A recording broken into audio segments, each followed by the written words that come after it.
Welcome to One on One. I'm Greg Bass, your host from the Salisbury Independent newspaper. It's a big day here at PAC 14. We have someone from a neighboring town outside of Wycomico County visiting. Carrie Samis. Welcome, Carrie.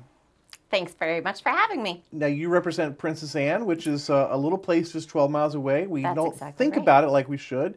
Berlin gets all this attention for some dumb reason. But Princess Anne's a really cool place, and you're going to tell us about it. Mm-hmm. Berlin's a great place, too. I love it No, there. it's But not. Princess Anne is wonderful. And, yeah, it's only 15 minutes away from Salisbury, so it's a quick little trip. And there's a lot going on down there. And you've is. done some stuff here in the fall. You had a Thursdays thing. Tell me about that. How'd that go? All summer long, actually, we had Summer on Somerset. So every Thursday night in June, July, and August, we had live music and activities downtown and food trucks and that sort of thing. And it was all free thanks to a grant from the Community Foundation of the Eastern Shore. So they've been very supportive of the work that we're doing and all of the different activities that we're implementing to engage community members and businesses and all of that. Yeah. And every Thursday, it managed to either be the hottest day of the week or the most storm-prone day of the week, as I recall. Well, you know, we only got rained out once, which was fine. And all of the other days went off. We still had the event, but there were a couple of days where, in fact, it was sweltering hot, like nearly 100 degrees.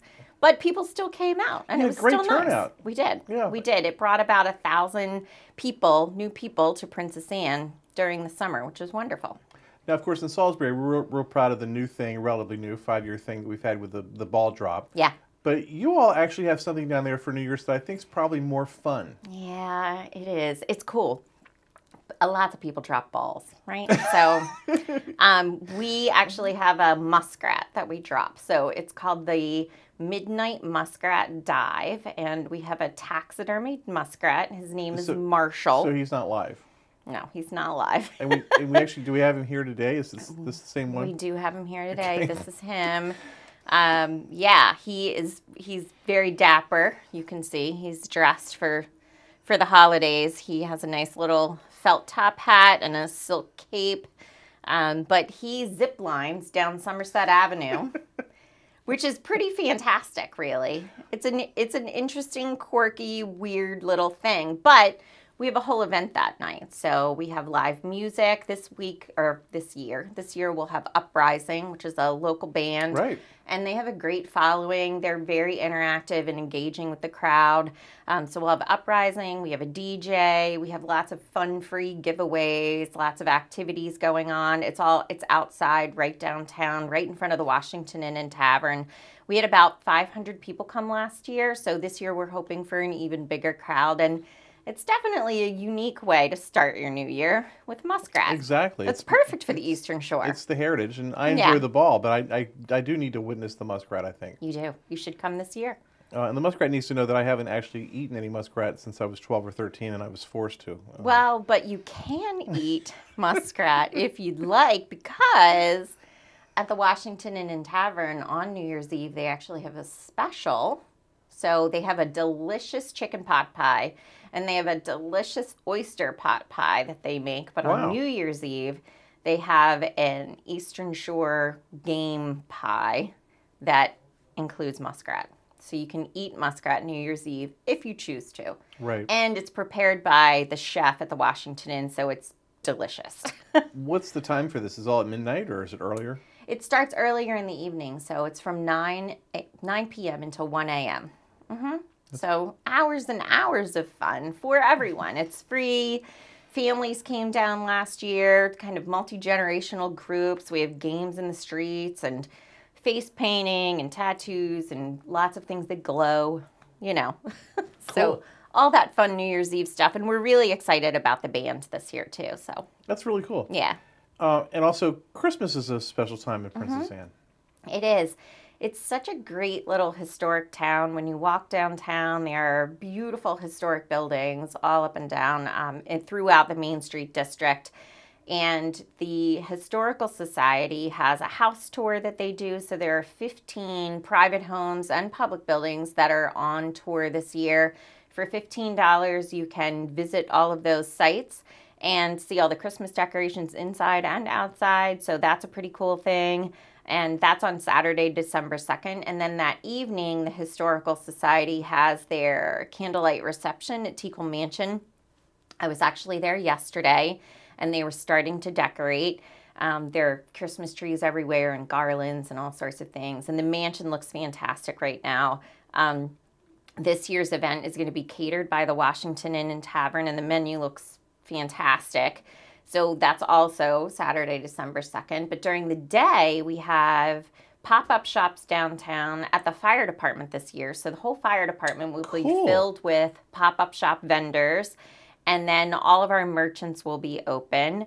And we also have our parade. So our Christmas parade starts at 11 a.m. on that day. So lots of activity going on downtown that day. There will be, you know, Christmas music and activities for families and shopping, of course, and then the historical kind of cultural component too, which is unique to Princess Anne. It's really beautiful down there. Right, that fire department is always intrigued me because it's just so cool because it's really a part of the downtown. Yeah, it is. And it's a beautiful building there, and it's open, and it's just very cool to go see. It is, and they always bring their trucks out, and they have a couple of antique trucks that they bring out too.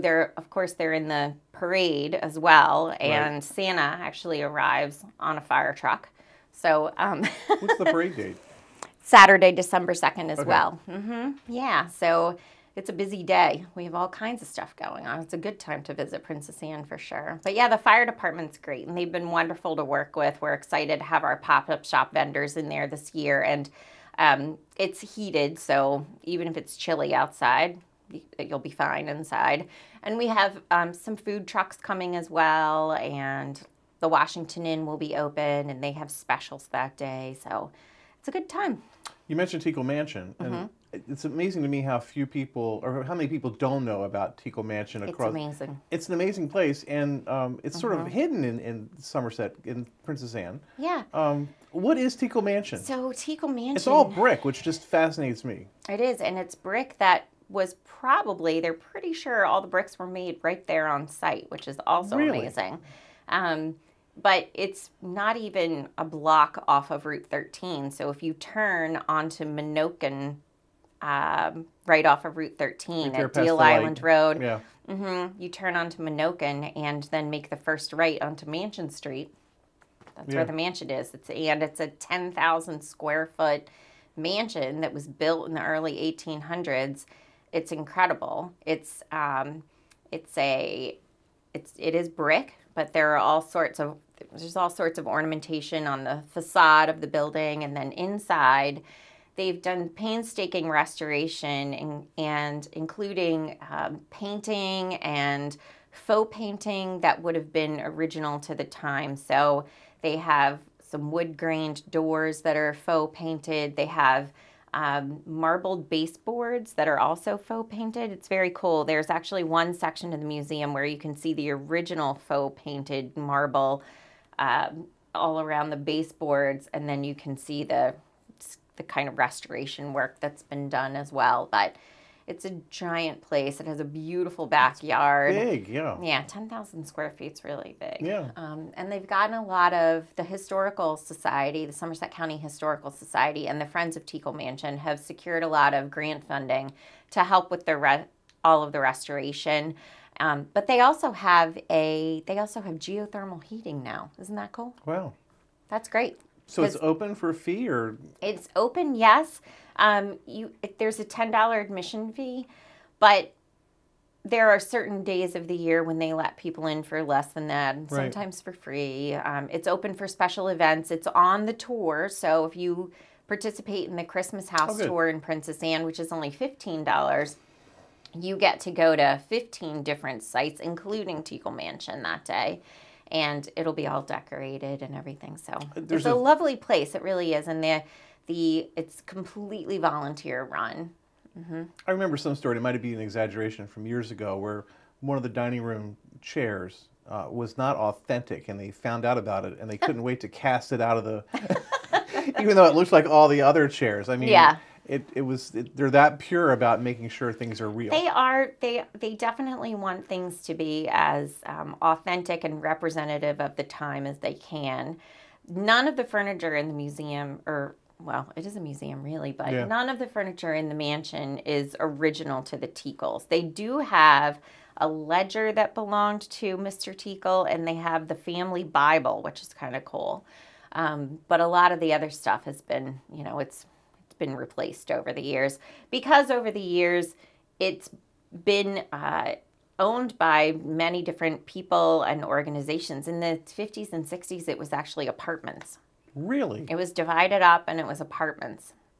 Wow. So it's had an interesting history for sure.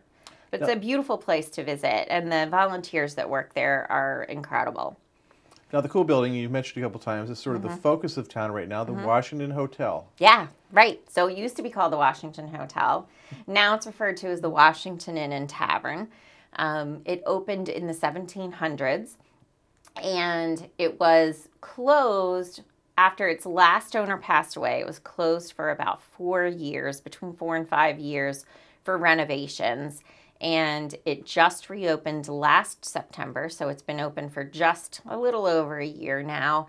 It's run by Ian Fleming, and he also runs the Robert Morrison in I loved his work Oxford. with the James Bond books. Yes, and Excellent. he's never I love Ian ever Fleming. heard that before. So I didn't just Right. come up with that the first time? No, maybe Okay. not. All right. But he also runs the Robert Morrison in Oxford, and he has an inn in Scotland. He's from Scotland, so he has an inn in Scotland as well. But he has a great staff and an amazing chef. The food is delicious. They have 10 rooms there, and it's really, really lovely. So the rooms are all beautifully decorated. Some of them are a little bit more modern, and some of them are decorated sort of in a period appropriate way. And they're really cold, just really cold beds and all sorts of stuff. It's beautiful. The Renaissance in Berlin was pegged to the Atlantic Hotel redevelopment. Yeah. And I guess sort of the same thing's going to happen here with the Washington Inn. That's certainly what we're hoping, yes. I mean, we're definitely seeing an increase in people visiting the town, and merchants who are located on Somerset Avenue there know that more people are coming into their businesses, and they'll say, well, we had lunch at the Washington Inn today, or we're staying for the weekend, or whatever. So it's nice. You can go and have lunch and then walk across the street and pick up some wine at Junior's, because he's got amazing prices and he's just such a sweetheart. And then there are 3 antique stores downtown now. So there's Heyman Antiques and Somerset Hidden Treasures and Somerset Choice Station. So there are 3 great antique stores downtown now. So yeah, there are definitely lots of things going on. And there are a lot of improvements happening too. So the town of Princess Anne acquired some funding from the Maryland Department of Housing and Community Development that is helping with some facade renovations for some of the businesses. So there are several businesses right downtown now that are undergoing facade improvements, and it just makes it look even prettier. So. Right. Now, a lot of people might remember the Washington Hotel. It was kind of dumpy inside, kind of cut up, but everyone used to go eat in the back room there. That was right where the locals would hang out. But now it's all new. It's really nice inside. It is, and they preserved as much of the original features of the building as they could. My favorite place, there are 2 separate dining rooms. You can eat in the dining rooms, and they're beautiful. But I like to hang out in the tavern. So the tavern has a really amazing ceiling. I'm looking up at the ceiling, which is much different. But but the tavern has a really amazing ceiling and a nice long bar, and you can still eat all the delicious food off of the menu in the tavern and have a great drink as well. It's like the back room used to be. It's very comfy in there. It definitely is. Yeah, I like it. And, so speaking of drinks at the bar, the other cool thing in Princess Anne right now that I'm super duper excited about is a distillery is opening. I've heard that. Yes. Tell me about that. So it's called Spirits of Patriots Distillery. It is a service-disabled, veteran-owned business. And they just got all their licensing in place and all that sort of thing. So they're official now. But they won't actually be open until mid to late December because they want to have product, obviously, before they open officially. But I've been there several times to meet with the owners and to get a tour of the distillery and learn about their operation. It's fascinating stuff. They have these really cool copper stills in there right now, and they're getting all of the ingredients in to make their products. So they're going to start off with moonshine because that's quick, right? So they have a White Lightning that's going to be called Delmarva Dew. And then they'll have a darker moonshine that will be called Tidewater Tea. And then they're going to be making rum. So they're going to have a Navy strength rum that they're making. And then further down the road, they'll make gin and vodka and eventually bourbon too. But bourbon takes 2 years to age at least. So, but I'm excited about it. They're going to do distillery tours and tastings and all of that. And you'll be able to buy their products there. And you'll also be able to buy their products at the farmer's market in Princess Anne. So that's pretty cool. That's another successful, fun thing, the farmer's market. It's part of the Shore Fresh Growers Farmer's Market. Yeah. And I mean, it's worth going down there for. It really is. It is. And you can get, vegetables, obviously, and fruits and things like that. But there is also a great baker that comes. There's a local guy who has beehives, so you can get local honey. You can get jams and jellies, and yeah, it's a good spot. Where's the distillery going to be located? The distillery is located in the industrial park on Progress Lane. It used to be the biofuels plant. Right. But it's a big giant building, but it is only 0.3 miles from historic downtown Princess Anne, so you can walk there if you want to. Right. Yeah. It's right, you actually turn, if you walk down Somerset Avenue and you turn on Hampton Avenue, and then it's near the Garland Hayward Youth Center, which is also a cool spot in Princess Anne. A huge playground and a great youth center that, is named after one of our town commissioners. Right, Garland, good guy. He's a good guy. He is such a good guy. Yeah. Great historic cemetery in the middle of town. Very scary place at night. Yeah, to some people. Yeah. So fortunately, Princess Anne is one of the host towns for Mindy Burgoyne's Chesapeake Ghost Tours. And she comes every couple of weeks. Her tour guides offer tours through Princess Anne, ghost tours, and it brings almost 1,000 people to Princess Anne every year, which is amazing. So sometimes there's, 20 people on the tour. Sometimes she has to bring in a second guide because 50 people signed up for the tour. Right. But they walk all around downtown. It takes about almost 2 hours, and at least an hour and a half. They walk all around downtown. There are lots of amazing stories to tell. Some that are pretty horrific. Some that are definitely, make the hair stand up on the back of your neck. Give you chills, make it a little difficult to fall asleep that night maybe. But you do also walk through the graveyard, and it's at St. Albans Episcopal Church, and all of the guests are, very respectful, obviously, and Mindy's guides are fantastic, and you do get to walk through the graveyard and learn about some of the sightings there.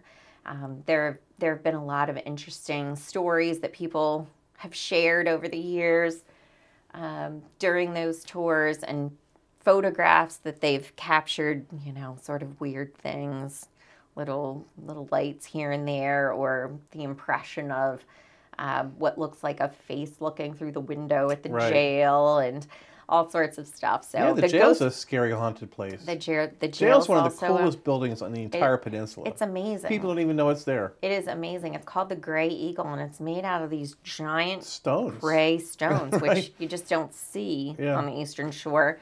But yeah, it's an amazing building, and that's one of the stops on the tour as well. So it's cool. Those guides make me a little eerie because they get excited about, I think they call it the trifecta houses. Yeah. And those are the ones where there's been a murder, a suicide, and a murder-suicide.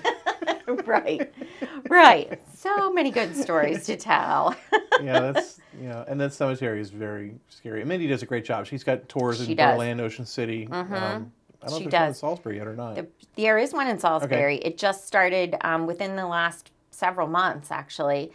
There's definitely one in Salisbury now, right downtown. But the Princess Anne one is billed as her most disturbing tour. Right. That's what sets us apart. And that is the tour that she does not allow children to attend. Really? So you have to be a grown-up to handle it all, I guess. But I will say, it starts with wonderful stories and ends with wonderful stories. Mindy and her guides are all fantastic storytellers, and you really leave. I've taken the tour several times now just because it's super fun, and I've done a bunch of her other ones too. And but I love the Princess Anne tour. Yeah. Just recently, I saw you as part of a forum at Salisbury University Yes. through the Maryland Economic Development, talking about downtowns and the importance of downtowns. Talk about Princess Anne's downtown, what its role is for all the other downtowns on the Eastern Shore. Yeah, I think a lot of these downtowns are, Salisbury certainly, Berlin, Snow Hill, we're trying to do everything that we can to sort of be a catalyst and encourage resurgence downtown and promote activity downtown. Berlin and Salisbury have been doing it for much longer than Princess Anne has. But Princess Anne has been working on it for a little while now, and I've been working downtown with Main Street Princess Anne for a year now, and we have events and activities going on and all of that. I think, it's important for us, for all those towns really, to work together to preserve the history and local culture and identify what's unique about all of our little downtowns. It's great to be able to bring in tourists and that sort of thing. But one of the things that I'm interested in, just personally, because I'm a Delmarva girl, I love this place. I also want to make sure that whatever it is that we're doing is really improving the quality of life for the residents, for all of us. And by supporting small businesses, that helps to keep money locally. You have a connection with the people that you're working with. The families that are running the stores. The stores downtown in Princess Anne, almost all of them are women or minority owned and run businesses, which is pretty cool. That's a pretty cool thing. And I have a great relationship with all of those merchants downtown now. I love it. I love going in there. And, there's a little hardware store. There's a little convenience store. There's a great place to buy wine. Cool antique shops where I like to get stuff for myself. But you can also get things for gifts and whatever. But it's nice having a relationship with the people that you're buying from and just getting to know them and their families. And yesterday I met the grandchildren of one of the merchants because they were visiting for the holidays. So, yeah, it's cool. Charlotte Sterling's building, Independence Hall, is a beautiful renovation there. It is so beautiful. So that's one of the other things that we have in Princess Anne. We have some great building stock, and right now we have some buildings that are available, including Independence Hall. So there are 2 beautiful storefronts that are ready to go. We need some new businesses down there. So that's one of the other things that we're working on, is attracting new businesses to town to kind of increase the vibrancy and the activity of everything that's going on, and bring more folks to town. Yeah, it's a good spot.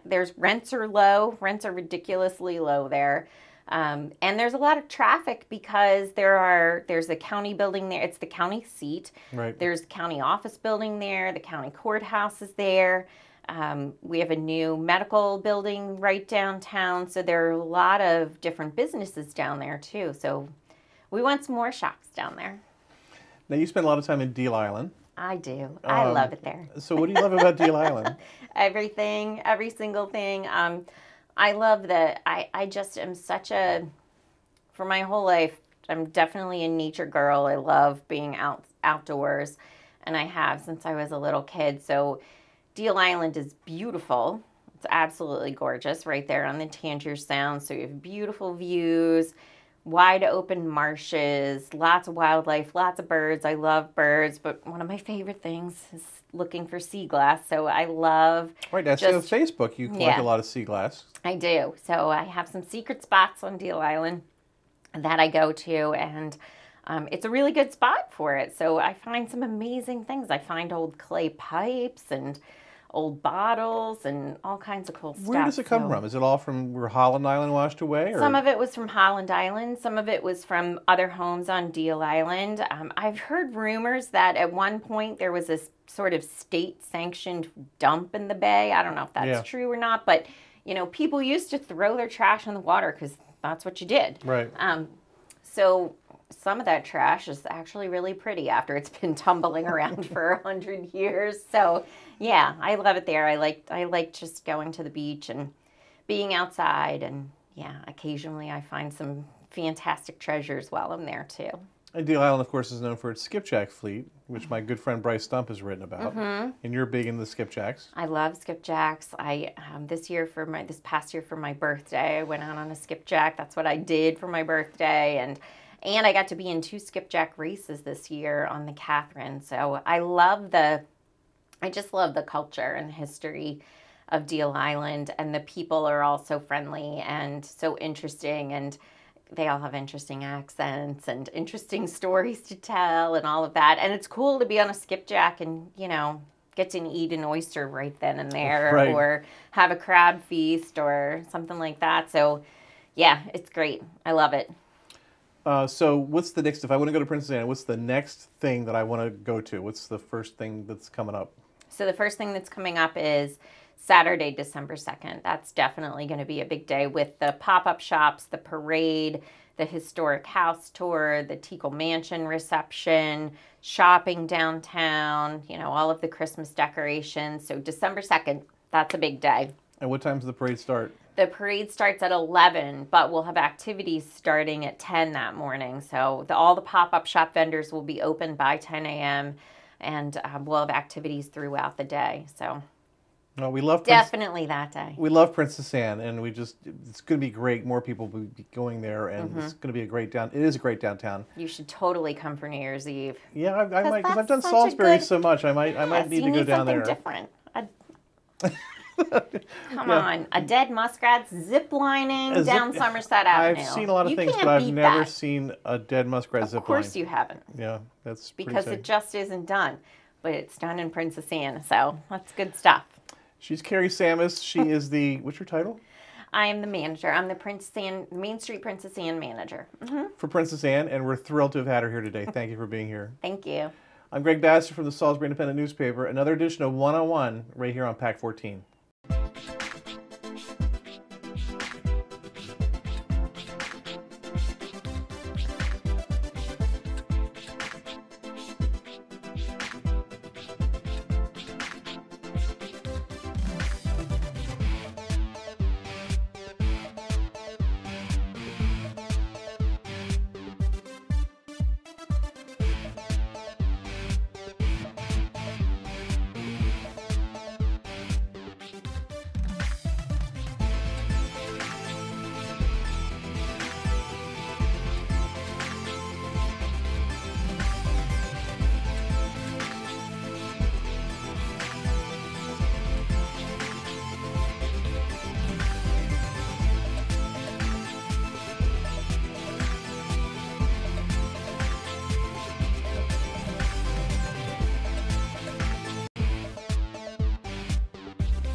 First Shore Federal is proud to support PAC 14 and One-on-One.